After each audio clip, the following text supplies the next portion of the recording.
Hello everyone and welcome to the video. Hope everyone is well and back at you with another vinyl update. And we got 1, 2, 3, 4, 5, 6, 7, 8, 9, 9. Oh, I can't fucking save my life. Oh God, I need to go back to school. 4, 5, 6, 7, 8, 9, 10. Oh, dearie me. So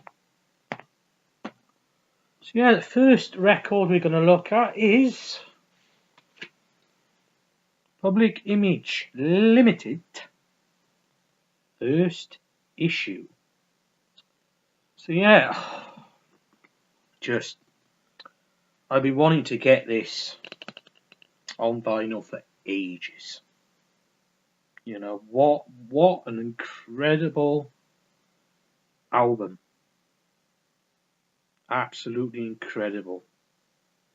You know, John Lydon completely redefined, who he was, because by January '78, the Pistols imploded on that really bad tour.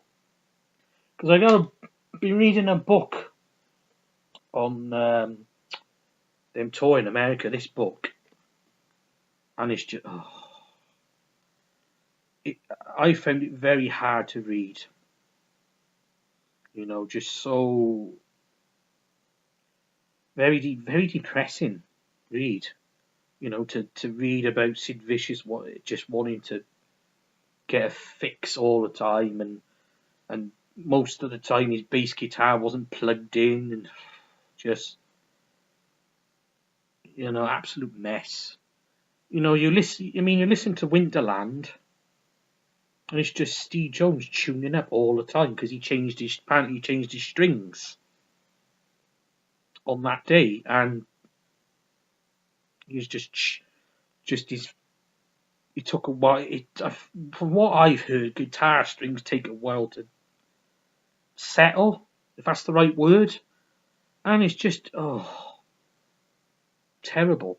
But you listen to the Winterland sound check, it sounds brilliant. They sound really good, because you can hear Sid Vicious doing Ramones bass lines. I think he does. I don't want to go down to the basement,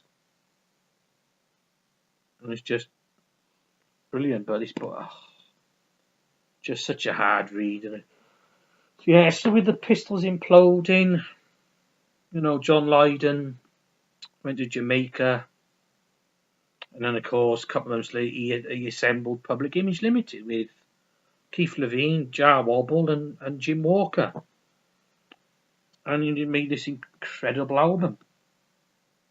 Absolutely incredible. The first song I heard was Public Image, and I thought, absolutely brilliant.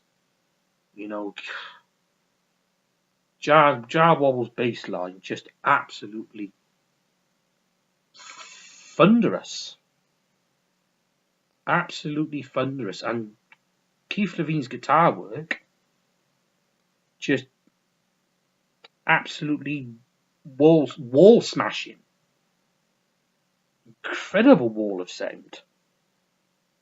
Absolutely incredible.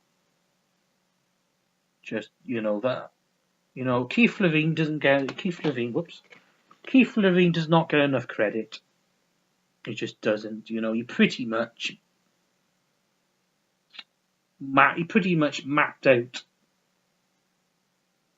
the quintessential guitar sound for the last 30 years plus. You listen to U2, The Edge, completely influenced by Keith Levene, for sure. And it's just a brilliant brilliant debut album. It's just brilliant. Theme is just absolutely 9 minutes of just absolute. It sounds like a very long suicide note. You know, the pain. You know, you can hear the pain and anguish in John Lydon's voice. You know, arguably one of the first noise rock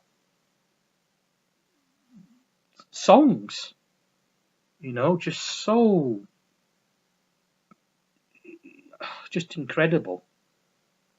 And of course, Religion 1, Religion 2, criticising the Catholic Church. You know, just absolutely brilliant. And you know, he was tackling that subject pretty much ahead of his time, really. Because you know, we all know about the Catholic Church and what they get up to. You know, child abuse. You know, there's absolutely no need of it at all. You know, just because they're a man of God, doesn't give them the right to abuse children. Not at all. Absolutely no excuse at all. And of course, Low Life, another great song. Which is,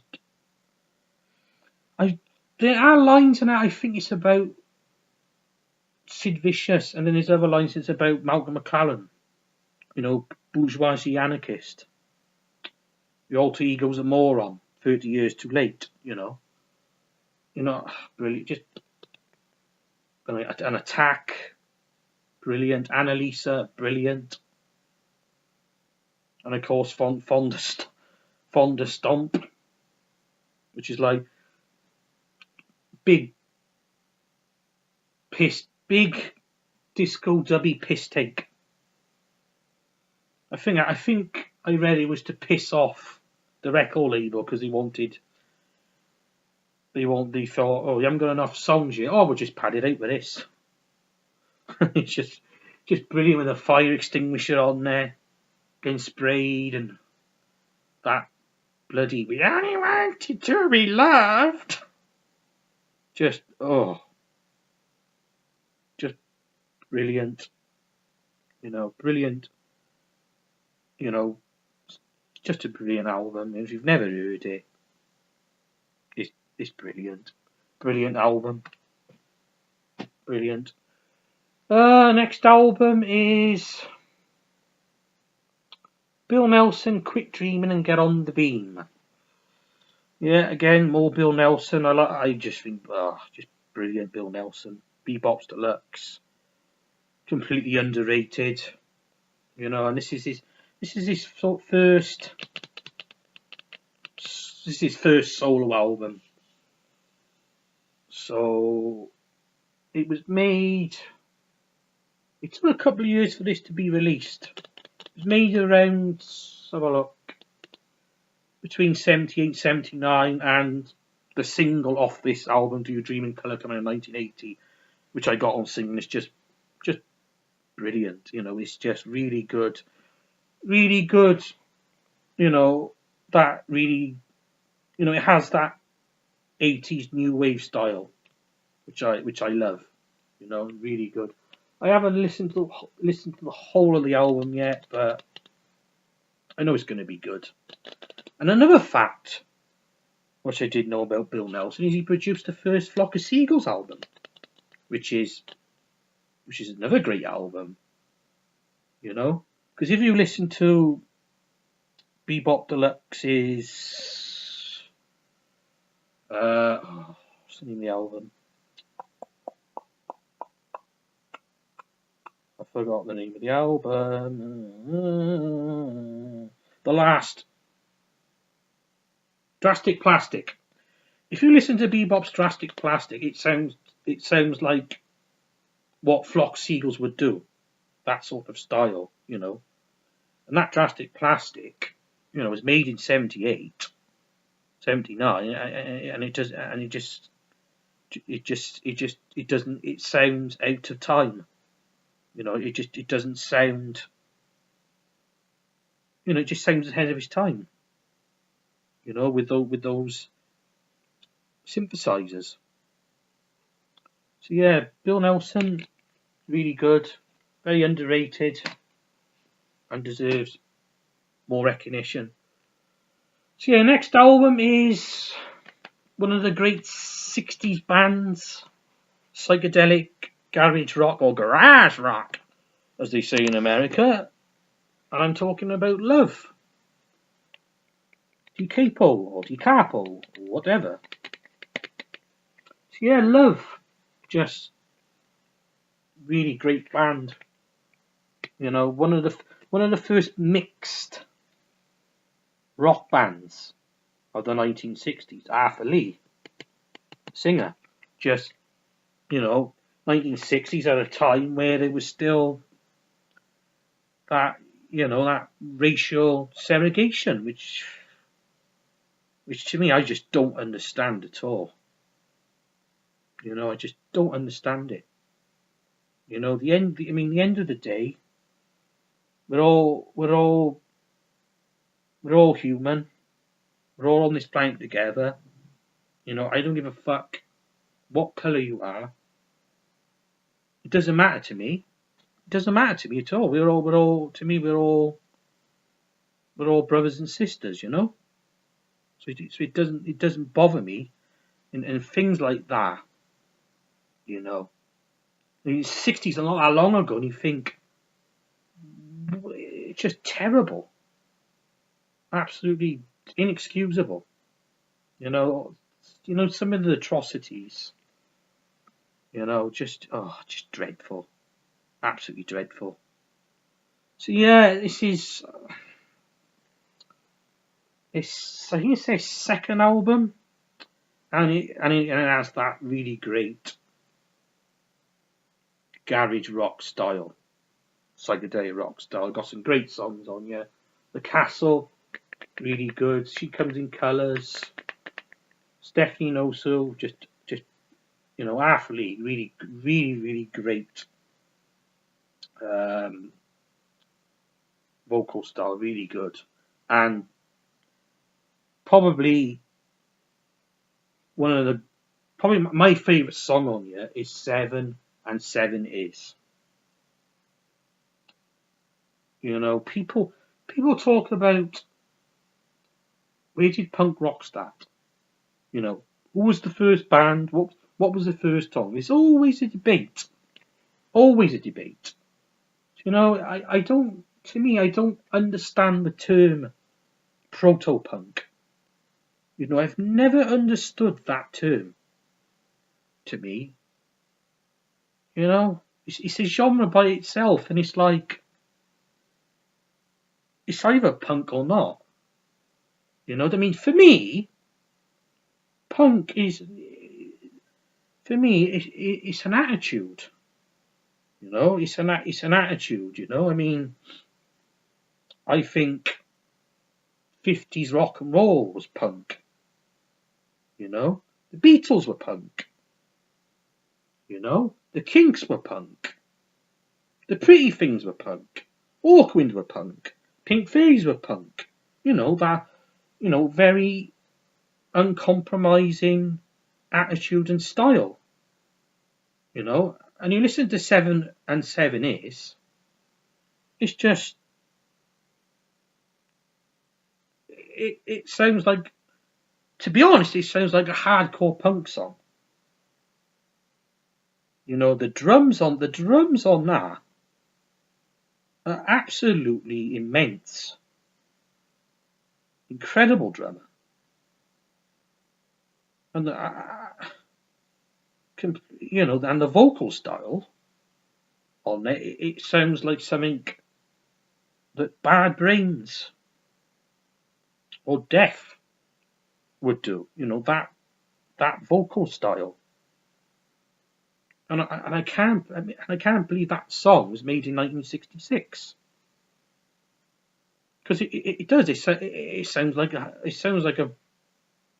early 80s hardcore punk song. You know, in many ways, it's sort of out punking the punks. You know, it's just absolutely incredible, energetic song. You know, every time that song comes, I gotta run around the room and ear drum. You know, it makes you. To me, there are certain songs that get you pumped.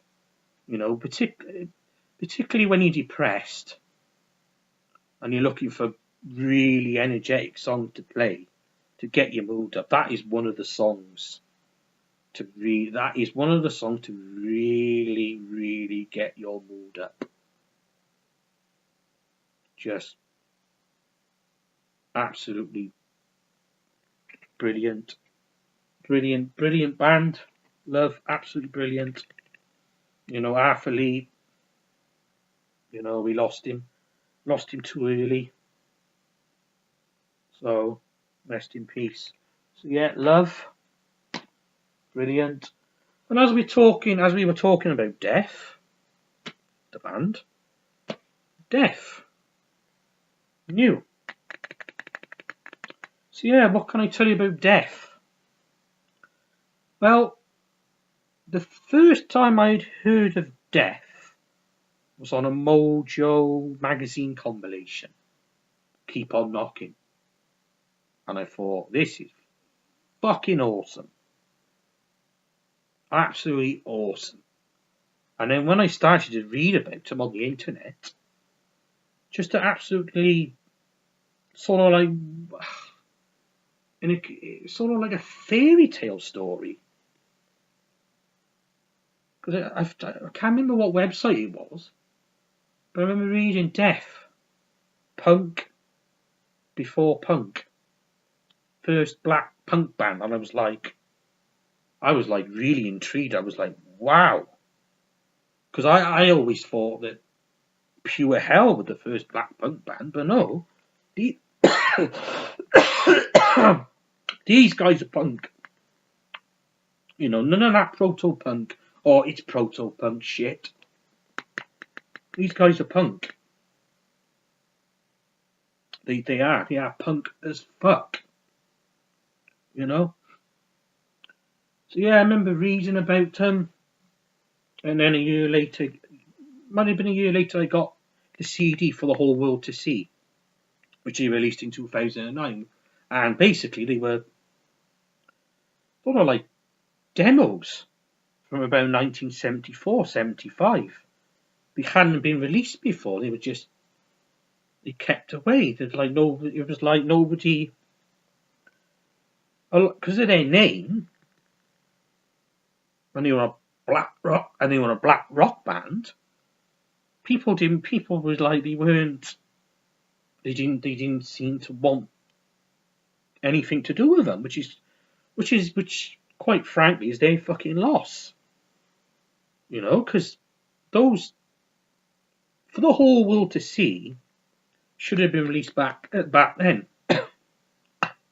But I'm glad that it finally got released. You know, because it's got some incredible songs on there. You know, Freaking Out. That sounds like a Bad Rain song. Really proper, full on hardcore. You know, guitar on that, and Rock and Roll Victim sounds like early speed metal. The drums on that, fucking, you know, proper, full on intense. You know, brilliant. Politicians in My Eyes, a song that's still relevant today. You know, politicians don't give a fuck about us. They just don't give a fuck. All they care about is themselves. That's all, you know, and it's always going to be like that. It's always going to be like that. We're never gonna have world peace. There's always going to be conflict in the world, and politicians contribute to it.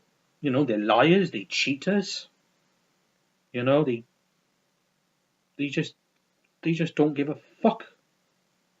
All they want to do is step on people, and it's fucking disgraceful. Absolutely fucking disgraceful it is. So yeah, Def, and this is their latest album, and it's really good. Really good. Got some great songs. Very similar. It's very similar to From the Whole World to See. It's balls to the wall. No frills. Rock and roll. Brilliant. Probably my favourite song on here is probably Change and Look at Your Life. Really good. And of course, if you ever get a chance, watch the documentary, A Band Called Death. Brilliant. Brilliant. You won't regret it. It's really good. They're a great band and a great documentary as well. So yeah, that was Death. The next album is Man, Welsh Connection. So I've talked about these guys before, so I won't go on too long. But it's their last studio album before they split up in '76, and it's more of a funky style for them because they're primarily psychedelic prog rock, but this is like a really funky style from them, and it's got some good songs. Probably my favourite song is probably Ride and the View and Out Your Head. Really good. So yeah, Man. Next one is, I won't talk. I've showed this one off as well. John Cale, Animal Justice. Really, really good EP. Great version of Memphis, Tennessee. Chuck Berry's Memphis, Tennessee. What I like about John Cale, he does such great cover versions. You listen to Heartbreak Hotel, it just sounds so neurotically demented. Really bizarre. I've seen a video of him singing it, and it's really, really so unlike the original. It's unbelievable. Just absolutely brilliant. And of course, in my opinion, he does the best version of Hallelujah as well. I mean, I like Leonard Cohen's version, but I think he does. Me personally, I think he does the best version. So yeah, John Cale, one of the great Welsh giants of Welsh rock, just brilliant. Next one is again it's a 12-inch, and it's the Residents Diskomo. What can I tell you about this band, apart from they are absolutely bizarre? Just really very, very strange avant-garde style. They explore so many different styles. Very bizarre. And it's a remix of one of their other songs, Eskimo. And it's this. How can I describe the music on this? It sounds like really music you would play on an alien spaceship. It does. It just or music you would play in a lunatic asylum. It's like electronic. It's like electro. Just very odd electronic disco dub. Bizarre. And the chanting on it is weird.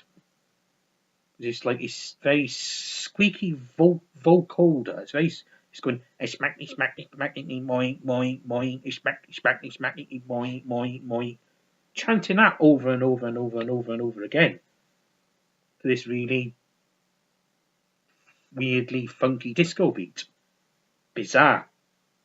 Absolutely bizarre. You know, guaranteed to annoy the neighbours, full blast. You know, if you don't like your neighbours, just play this. They'll soon change their tune. So yeah, I mean, what else can I tell you? Nobody knows who they are because they like to dress. They like to dress up like this, like with giant eyeballs and masks. Bit like before Daft Punk, you know, very bizarre. So yeah, that was The Residents. Really bizarre. Next one is Slade. Slade. What can I say about Slade? You know, one of the great glam rock bands of the 1970s. You know, just great glam rock. You know, favourite song on you is probably Mama We're All Crazy Now. Again, just another foot stomping, energetic song. Just brilliant. Another song that gets me pumped up. You know, and want to dance around the room. It's just brilliant. Really brilliant. You know, some really good, you know, good rock and roll. You know, really good rock and roll. So yeah, Slade, really good. Next one is another odd enigma. You know, they don't make him like this guy anymore. And it's Captain Beefheart and the Magic Band. Lick my decals off, baby. Oh, just absolutely.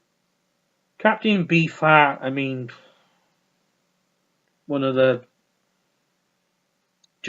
absolute,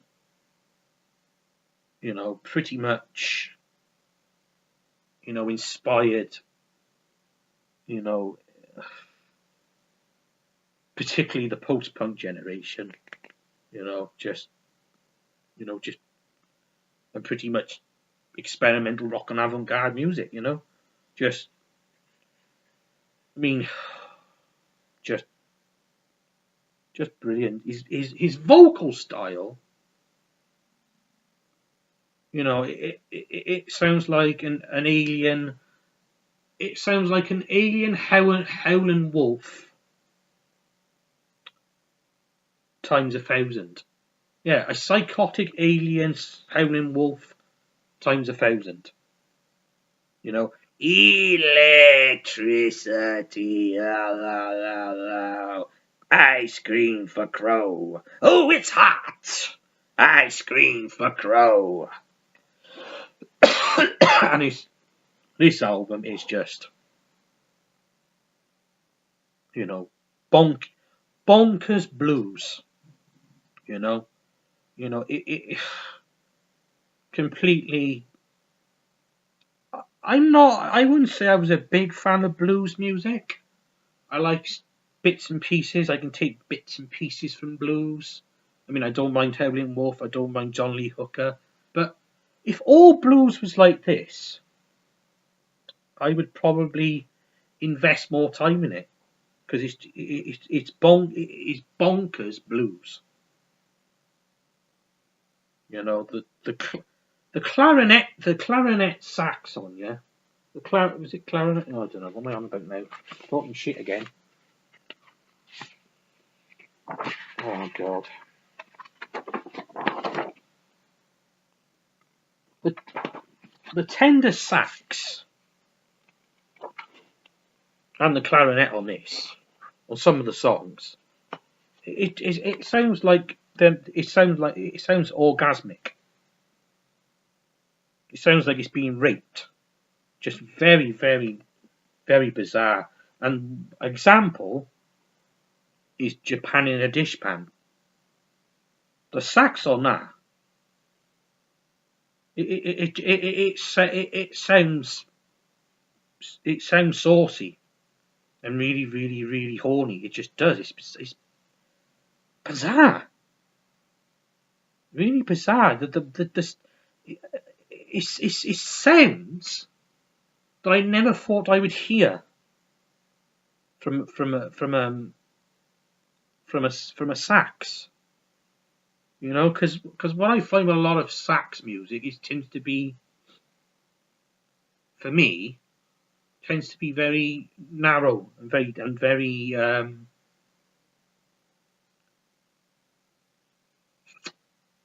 similar. But the saxophone is very, you know, it's like Liam Gallagher said. He said it's like a pervy instrument, and it is in a way, because it makes you feel. It gives you feelings of that of sauciness. It's, you know, it's very, very, very. I don't know. It's just that. I mean, that's how I feel on it. You know, it's just bizarre, absolutely bizarre. And I mean, and some of the title tracks, it's like, "I love you, you big dummy." You know, I love you, you big dummy. I love you, you big dummy. You know, Flash Gordon's ape. Just, you know, it's Captain Beefheart is just,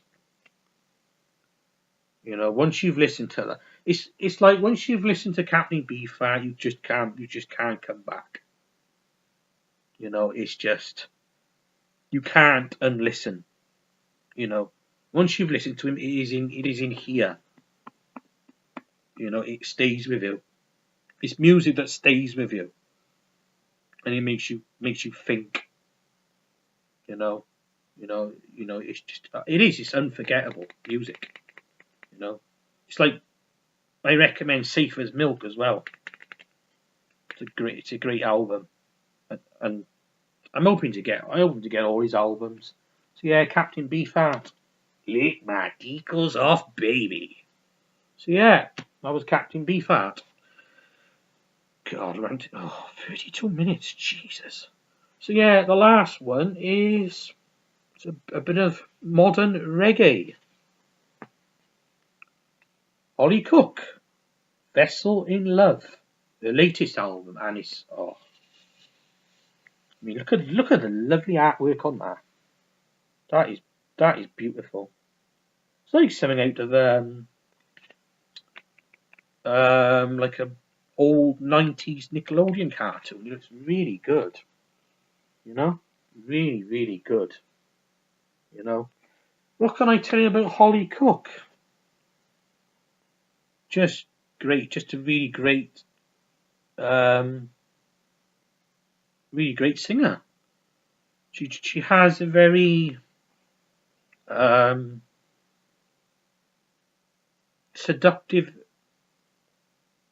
angel-like voice, I think. You know, really, you sort of get transfixed in her voice. You know, which is what is missing from modern singing. It's just all fucking auto tune, and you can tell it's fucking auto tune as well. But not with this lady. You know, she got perfect voice of reggae. You know, really have. And of course, she's the daughter of Paul Cook from the Sex Pistols. So, you know, and of course, some mother Jenny Cook, you know, from a reggae background. So, You know, just absolutely perfect voice for reggae, and also produced by Youth. I mean, Youth. You know, the Killing Joke bassist. You know, who has a complete deep knowledge of reggae and Jamaican music. You know, just brilliant producer. You know, I mean, that guy he produced the Verve Urban Hymns, produced Shed Seven's new album. He produced Jar Wobble's album from a couple of years ago, which is another great album. Like a sort of that style is sort of like cosmic Afrobeat jazz style. Just brilliant, and he's just beautifully produced. You know, got some beautifully produced modern reggae. It's really good. Favorite song?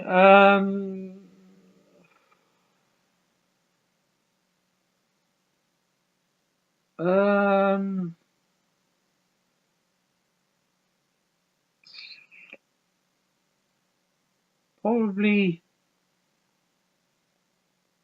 Lunar Addiction. You know, it has a very spacey electro dub style, which I really like. So yeah, if you like reggae, you'll love it. It's really good. Hollie Cook, Vessel of Love, really good. And if you get a chance, get her other albums as well. Really good. And I would like to see this dubbed, because I think her first album is dubbed. So I'd love to see a dub version of this, because I think it'd be brilliant. Yeah, I love my Jamaican music. Brilliant. So yeah, that was vinyl update number 3. Well, you know what they say, 3 is a magic number. So yeah, right. So yeah, thanks for watching. See you in the next video. Take care.